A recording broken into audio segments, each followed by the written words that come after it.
Hello bachcho, let's read out the question first. An iron scale is correct at 0 degrees Celsius and the length of a zinc rod as measured by the scale is 100 centimeter. यानी कि 0 degree Celsius पर iron scale correct है और उस time पर जो zinc rod की length major की गई वो 100 सेंटीमीटर की इक्वल थी.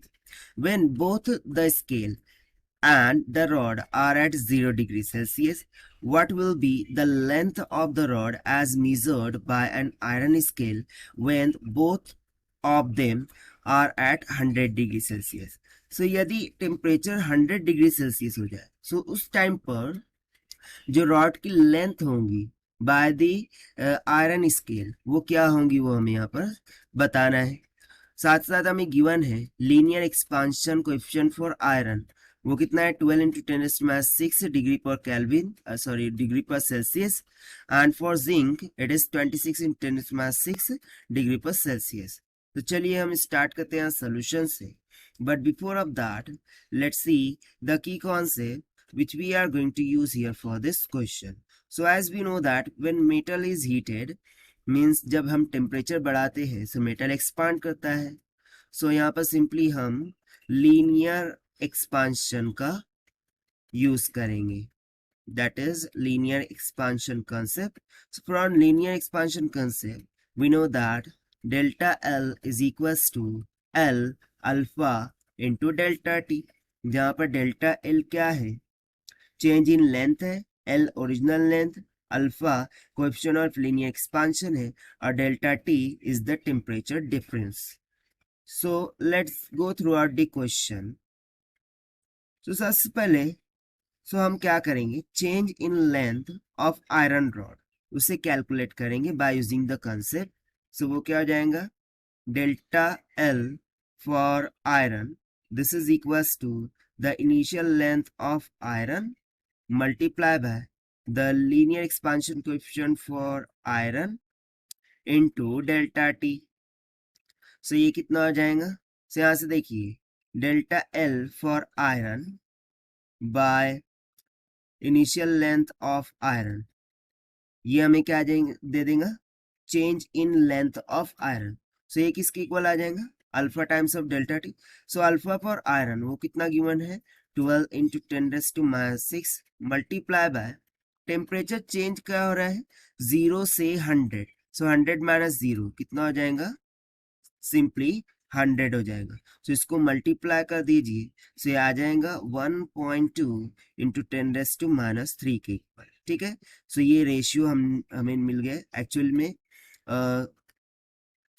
Change in length of iron rod हमें मिल गई है, इसको हम फर्दर यूज करने वाले हैं. नाउ अब हम क्या करेंगे, that is this is the error that we can get when measuring the length with the iron scale. ये एक्चुअल में जो हमें फाइंड किया है ये क्या है, एक प्रकार का एरर है जब हम लेंथ मेजर करेंगे आयरन स्केल से. सो यदि मैं कैलकुलेट करूं expansion in the zinc rod, so zinc rod में जिंक रॉड के लिए जब हम एक्सपांशन कैलकुलेट करेंगे तो उसमें से हमें ये जो आयरन से रिलेटेड जो एरर आया है दैट इज 1.2 10⁻³ इसको सब्सट्रैक्ट करना होगा. सो जब भी हमें जिंक रॉड के लिए प्रॉपर चेंज इन लेंथ मिलेंगी, so let's say delta L for zinc by L for zinc, this will be equals to linear expansion coefficient of zinc multiply by change in temperature. इसमें से हमने जो error find किया है iron scale के लिए that is delta L by L for iron, उसे हमें यहाँ पर सब्सट्रैक्ट करना होगा. सो ये हो जाएगा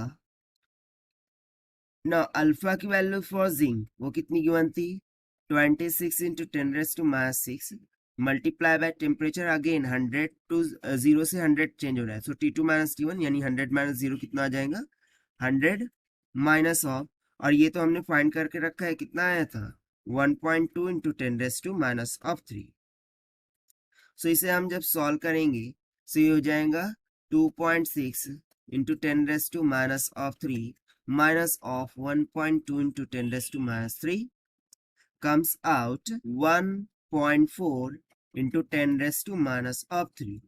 So ये किसकी वैल्यू आई है?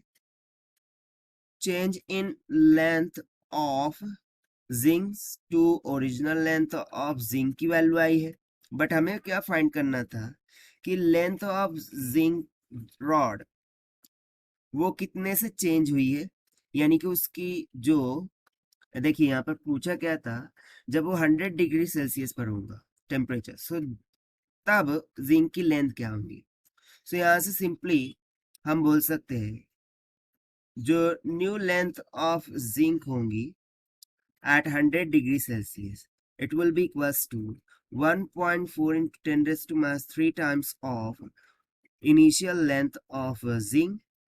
So ये कितना आ जाएगा 1.4 into 10 raised to minus 3 multiply by initial length of zinc, वो कितनी थी 100 सेंटीमीटर। देखिए यहाँ पर हमें दिया था, सो बस इससे हम 100 से मल्टीप्लाई कर देंगे। Hence, therefore, the length of zinc rod measured by the iron scale at 100 degree Celsius, वो कितनी निकल के आ जाएंगी 0.14 सेंटीमीटर के, और यही हो जाएगा हमारा final required answer for this question. And this we have found by using the simple concept of linear expansion. So this is the required solution. I hope you understood it well. Best of luck. Thank you.